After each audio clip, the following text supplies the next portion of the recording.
Hello বন্ধুগণ, আপনারা কেমন আছেন? তো আমি ভালোই আছি। আজকে রেসিপি রাজমার তরকারি। তো এই যে প্রথমে রাজমাগুলো বয়েল করে নিয়েছি, ওটা সিটি মেরে নিয়েছি 4-5টা। তারপরে এই যে কড়াইতে সরষের তেল দিয়েছি, দিয়ে সাদা জিরে, শুকনো লঙ্কা, গরম মশলা, দারচিনি, লবঙ্গ, তার মধ্যে পেঁয়াজ কুচি, টমেটো একখানা দিয়ে এটা ভালো করে মশলাটা কষিয়ে নেবো। এর মধ্যে একটু আদা দিয়েছি, একটু টক দই দেবো, আর একটু মিষ্টি দেবো। মিষ্টি বলতে আমরা চিনি খাই না, আখের গুড়।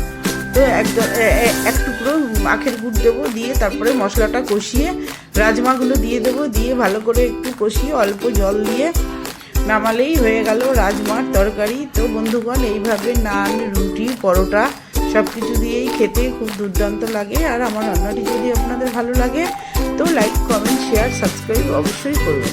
রাধে রাধে, ধন্যবাদ।